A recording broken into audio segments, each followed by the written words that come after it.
안녕하세요, 나주겜입니다. 2019년 4월 22일 월요일 또 한 주가 시작을 했고요. 매수매도 약가로 들어왔습니다. 오늘은 코스피 지수 같은 경우가 살짝 오르고 코스닥은 살짝 내리고 어쨌든 보합권에서 유지를 했는데, 전체적인 로 봤을 때도 오른 종목과 내린 종목이 어느 정도 고루 분포하는 모습을 보일 수가 있었습니다.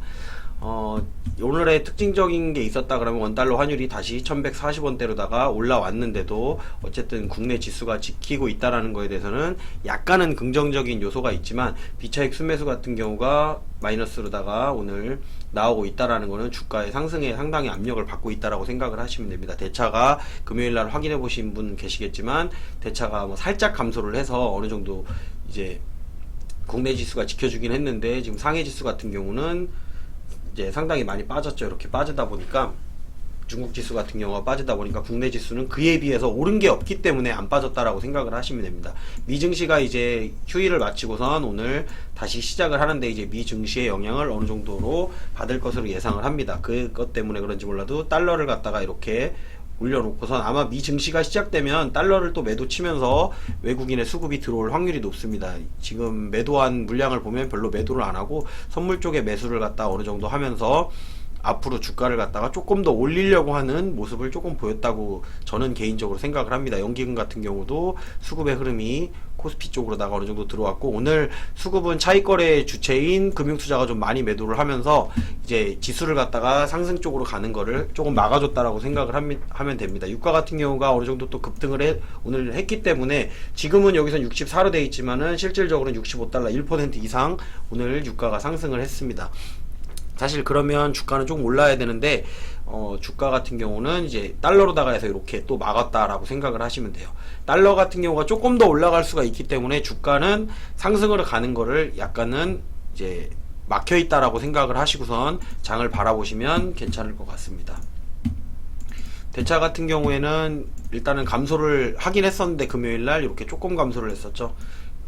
요대로라 그러면 주가는 상승하는 게 맞아요. 근데 여기에서 이제 물량이 증가를 한다라고 하면은 하방 쪽의 압력이 상당히 강해진다라고 생각을 하시면 되고, 여기서도 오늘같이 이렇게 주가가 차익 거래가 많았던 날에도 마이너스가 나온다라고 하면 주가는 올라가겠구나. 물론 달러 때문에 조금은 이제 내려갈 수가 있다. 달러가 지금 상방이 좀 열려있는 상황이기 때문에 그 점을 좀 살펴보셨으면 좋겠습니다. 달러 같은 경우를 제가 이제 볼 때는 이런 걸로다가 보시면 되거든요. 달러 한번 볼게요.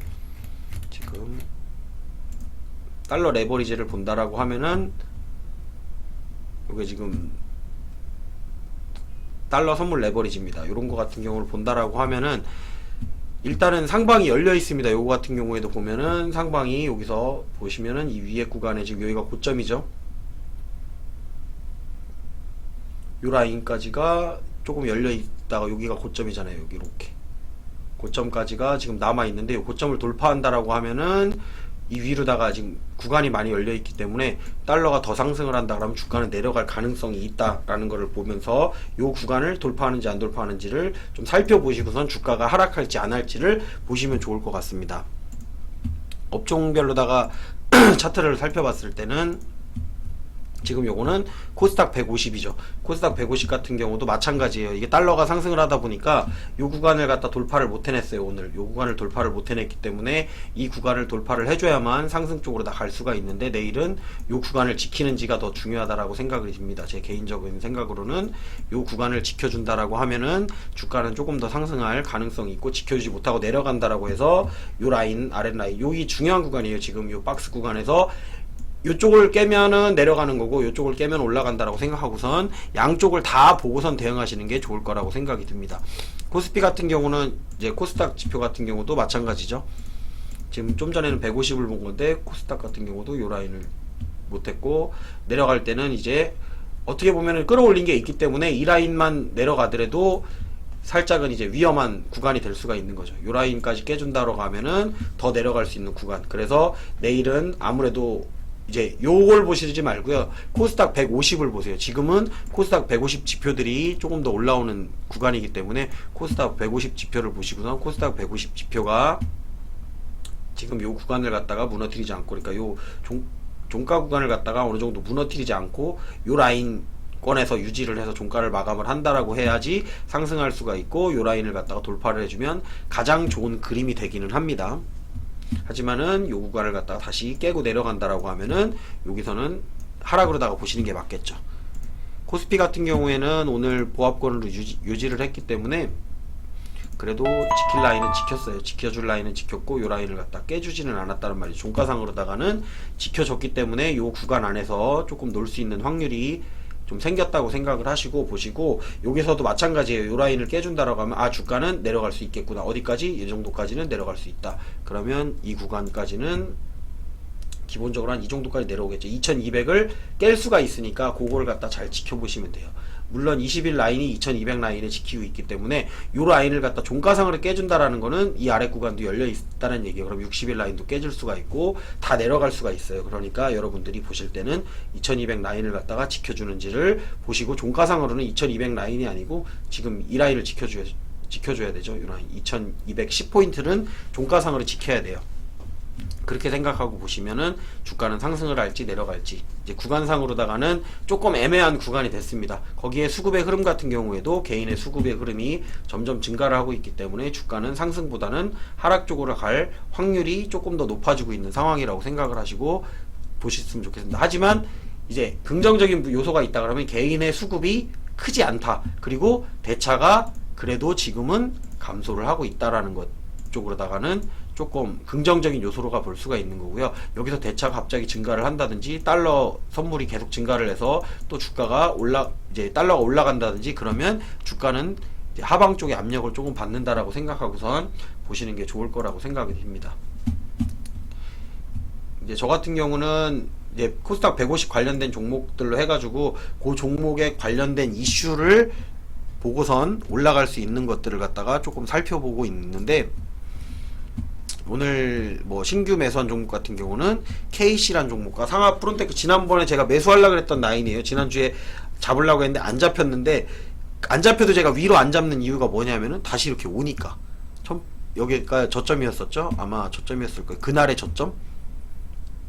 예, 맞아요. 그날의 저점이라서 다시 그날의 저점에 한 건데 오늘은 깨졌습니다. 하지만 그래도 잡고 싶은 라인이었기 때문에 그냥 매수를 갖다 걸어놔서 이렇게 잡혔다라고 생각을 하시면 좋을 것 같고요.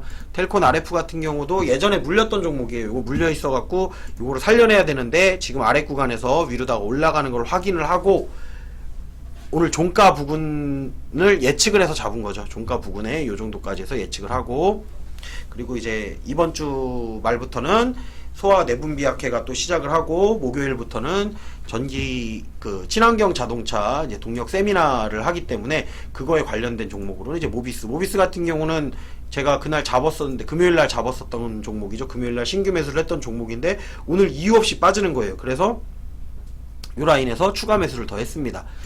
종가 부근이라고 생각을 했던 부분에서 다 매수를 했던 거고, 실질적으로 제가 매수한 라인에서 크게 밀린 종목은 오늘도 없었습니다. 상하프론테크도 마찬가지죠. 뭐 살짝 밀리기는 했어요. 살짝 밀리긴 했는데 원래 저점 잡는 게 더 어려워요. 저점 잡는 게 더 어렵기 때문에 저점을 정확하게 잡는다기보다는, 사실은 저점을 잡고 싶으면 종가에 잡으면 돼요. 오늘은 종가에 잡아도 되는데 이제 중간에 반등할 가능성 때문에 이런 식으로 잡는 거라고 생각하시면 돼요. 미리 걸어놓고선 이 정도 라인을 갖다가 잡으면 되겠다라고 생각을 잡는 건데, 오늘 같은 경우는 여러분들이 보셨을지 모르겠지만 여기서 보시면은, 잠시만요.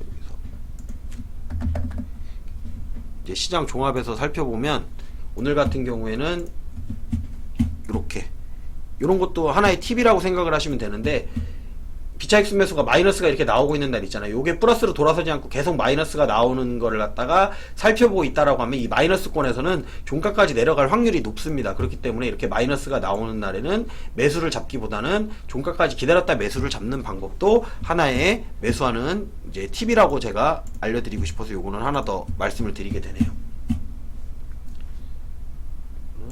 일단은 끝내고 다시 원래 화면으로 돌아와서, 그리고 요즘에는 제가 일이 바빠갖고 설명을 잘 많이를 못 해드리는 것 같아요. 그래도 간단하게 설명을 해서 시황을 갖다가 어느 정도 분석을 하고 차트를 분석을 해서 우리가 올라갈지 내려갈지, 그런데 지금은 올라간다라고 보장은 할 수는 없지만 어느 정도 지켜주기만 한다라고 하면은 수급의 흐름상은 아직은 죽지는 않았다. 그래서 오늘 저녁에 확인해 보셔야 될 거는 여러분들이 대차 물량 꼭 한 번쯤 확인해 보시고, 저 같은 경우는 오늘 이제 이런 종목 같은 경우는 전량 매도를 했죠.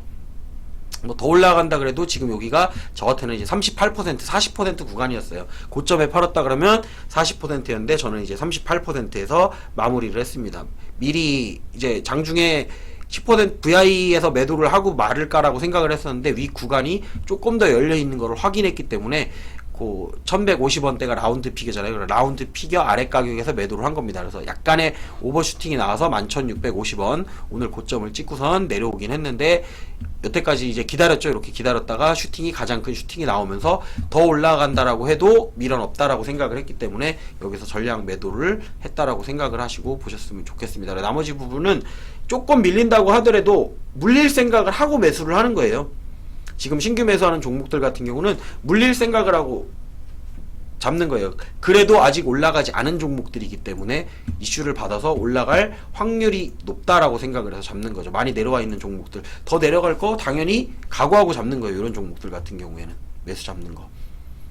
그리고 거기를 이탈하면은 한동안은 안 쳐다보죠. 한동안 안 쳐다보고 있다가 나중에 다음 구간이 올 때 매수를 또 잡으면 되니까 예수금은 항상 남겨놓고 이렇게 수익 실현을 해놓은 종목이 항상 제 예수금을 만들어준다. 저 같은 경우는 이제 사는 날은 내일이지 않아도 파는 날은 거의 매일 파는 종목이 있다 보니까 예수금은 항상 그렇게 찬다라고 생각을 하시고 보시면 좋을 것 같아요. 여러분들도 예수금이 줄어들지 않게 자금 관리를 하는 거 조금 신경을 써보시고요. 예수금이 줄어들지 않는다고 하면 주식은 시간이 지나면 올라온다.